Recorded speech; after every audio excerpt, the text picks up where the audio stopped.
Hey everybody, it's Lebo with Lebo's Pinball. Today's going to be a fun day of trying to see if we can get this game working again.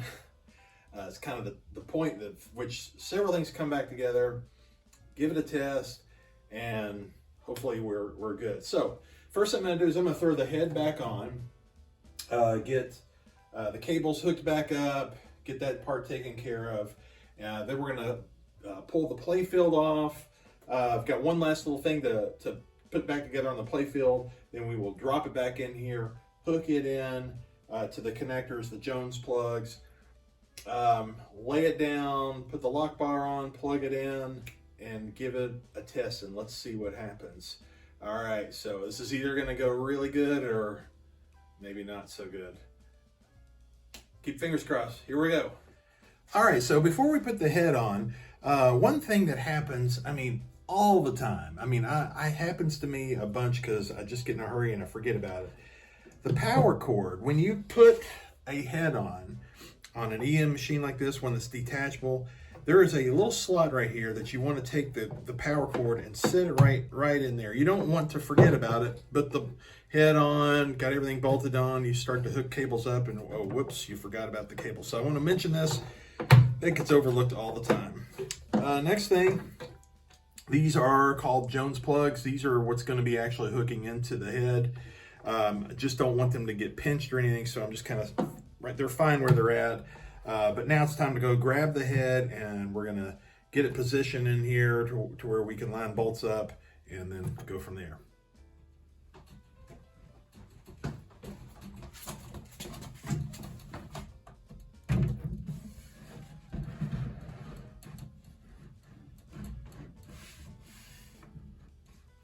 Okay, now it's a matter of lining up the bolt holes, and let's get the bolts back in.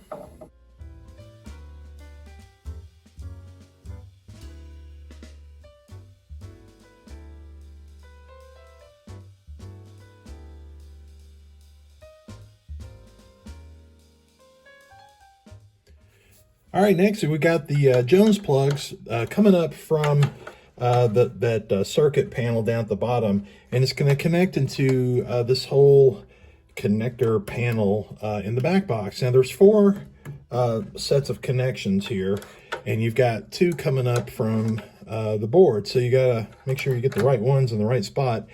And one thing that I've noticed that happens like on a lot of games, if you've got like a row here and another connector row here, and it's got the exact same number of pins, there's nothing here really keying it. The only thing that does mark it is right here. This is painted, this little end piece, which, by the way, the reason it's there is so that you can't put the connector in backwards. See, I can't, that thing's going to block the cable, so I can't put it in that way.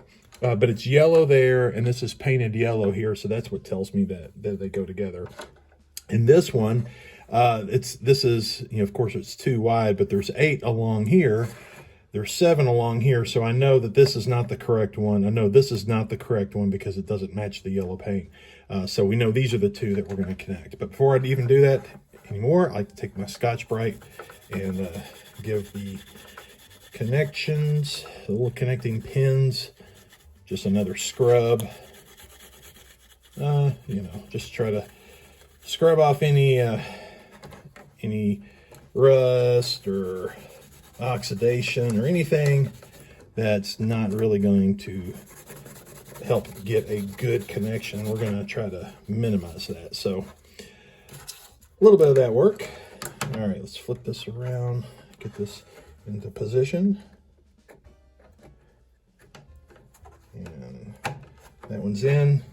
I'm going to get this one. Now that one's in.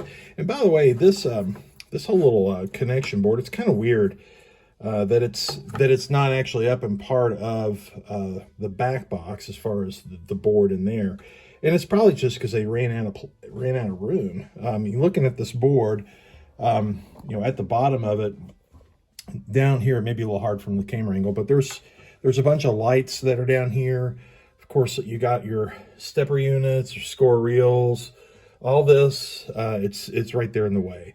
So that's probably why they went with this extra board here. So We got those connected in. What will be next is we're going to go take a look at the Playfield, get it ready to drop in. And the Playfield has got actual 4 connections. There's 2 that are going to come up here and 2 that go down to the panel at the bottom.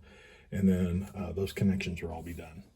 All right, so back at the Playfield, it's been on the rotisserie for a number of weeks, make that really a couple months at least, of just, you know, all the work we've been doing on it, and now's the time where it's going to be coming off. All right, so this rotisserie is by Pindock. He's actually a good buddy of mine, and has developed this, and it is rock solid. I like to plug it because it's such a good tool, and especially when you're doing this kind of work, you know, this is just stuff you got to have. So anyways, we got to take these clamps off here. At the end, I'm using clamps. There's other little attachments that you can use, but in this case, clamps is really the best for this upper end of an EM Playfield. But I've got the rotisserie really locked down so it shouldn't, you know, tilting and falling anywhere, because that would be bad. But I wanted to loosen that because I need to be able to lift this end up while I'm doing a little bit of work. So first thing we need to do, we've got these 2 spacers here, and what I've noticed in the past is when you pull these off, you'll have one side that typically looks better than the other, one that may have had more corrosion, just from, you know, dirt and whatever making its way up. And I've already tried polishing these out, and the better looking side in this case is going to be this side here. I'm going to put this one, I go ahead and put this one down at the bottom. This other one is a little better looking than the other one. And because of that, I'm going to use this one at the top because it's more visible. The one at the bottom just really serves more of a purpose of reflection. And they're symmetrical. That's why I could flip them around, because the bolt holes will line up. So just set that in place. The next thing is this piece. We want to slide this in. There's slots here in the wood where that will go in, but because of this rotisserie, I can't just slide that in real easily. I have to kind of lift things up and carefully get it into position, which is fun to do. Actually, I'm going to go ahead and kind of cheat it here a little bit. All right, let's go up. It fell out. Let's try this again.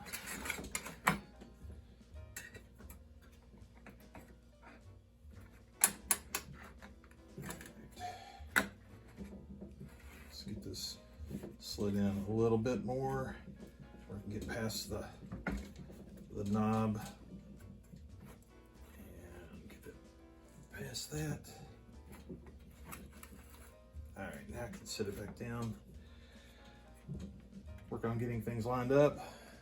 It looks pretty close from what I can tell. All right.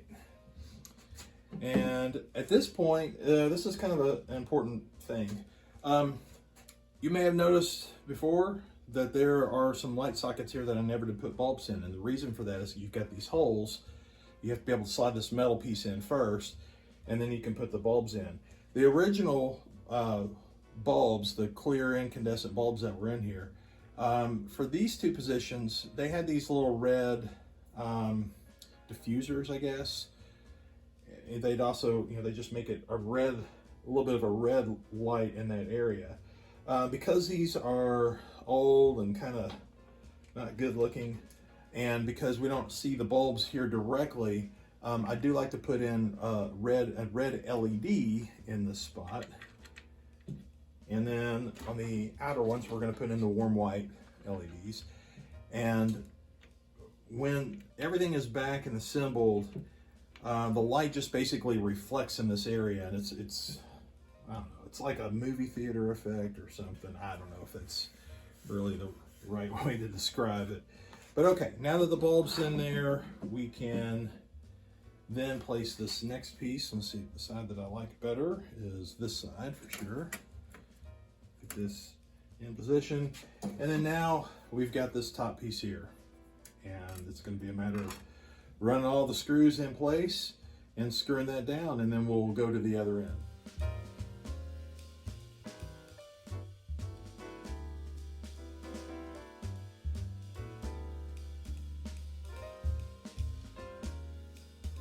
All right, now that the orbit area is all back in, by the way, I did polish these pieces out. I forgot to show that before I put it all back together, but that was a good time to do that. Now that it's together, and this is just sitting there, it's not clamped down. The only thing that's left are the clamps down this end. So I'm gonna take those clamps off and pick the Playfield up, and I'm gonna take it over the cabinet. So here we go.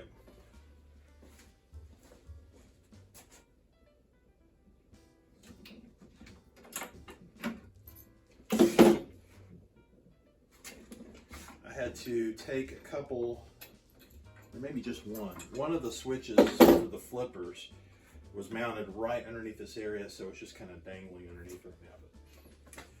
But all right, here comes fun part. Let's pick this up and take it over.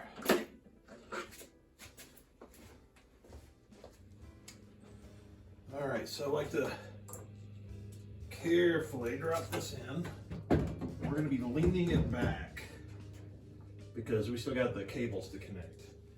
And there's a nice spot really on those brackets, like right where I got it, where it parks itself there. So let's get the cables connected in. All right, there we go. All right, those are in position. Now let's get the other connector fed down and plugged into the back box. All right, where is that guy? Here it is. This one fed up here.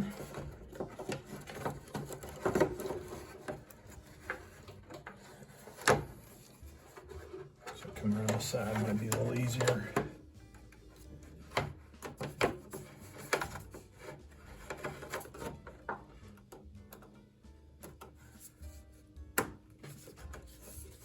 One more to go.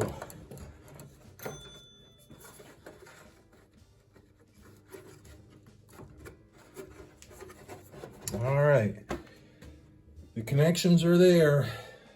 We are getting really close to the moment of truth. I think I've got the switch on the flipper to put back in place, and then we're gonna fire this thing up and see what happens. We've got the Playfield in, we got the apron on, we got the flipper button switch installed. It's the moment of truth. Now I'll tell you, I get nervous every time because you've had several things apart, and honestly, I've not gone into the stepper units. And that's something I am going to go in and I'm going to re-sleeve the coils there just as a preventative thing, and I'll go ahead and scrub the contacts. Generally speaking, a lot of relays and maybe not so much the steppers, but it's sort of that if it ain't broke, don't fix it kind of thing. But it's a good preventative thing on the stepper units. I do scrub as they move, but we're gonna go ahead and clean that up. All right, so here we go. Let's quit yapping and plug it up. All right, so here's the first thing. All right, I've got power added to it. Let's see what happens. Oh, nothing. All right, let's figure out what's going on.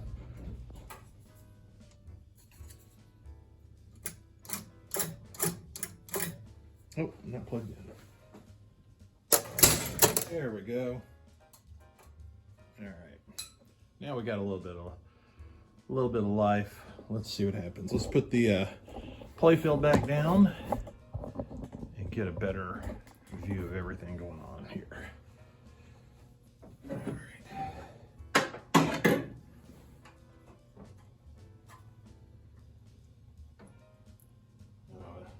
Something hooked up wrong.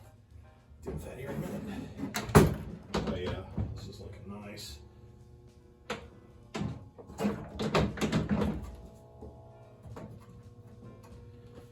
Oh yeah, looking good. All right, let's throw some balls in here and let's just see what happens.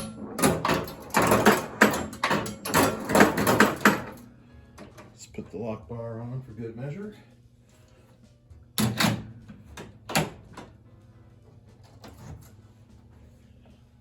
right, let's get a little better view of things. All right, put the ball up. Oh yeah.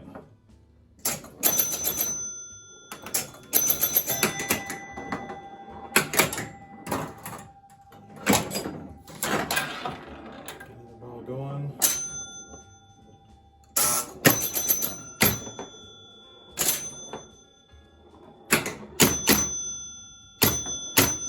Oh yeah. Those bumpers are hitting nice.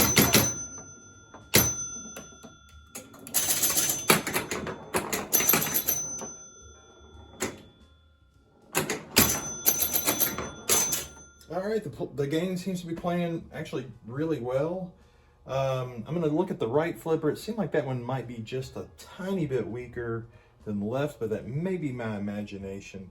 But I'm going to look at the switch because all the current flows through that's driving that. So that might be the source. A couple other things. So I stopped the video a minute ago and I noticed like this bulb wasn't working, and now it's fine. I've kind of wiggled it, but I want to get in there and just make sure that we don't have any other bulbs that we've got a problem with. I know that like this one, I mean, there are new bulbs in there, but it's just, I guess the socket might need to be replaced or something needs to be tweaked. There's a bulb in here it's not on. The other white bulb that's back here isn't on. I'm going to revisit that. So very little left and looking really good so far. So pretty pleased with where we are. Thanks for watching.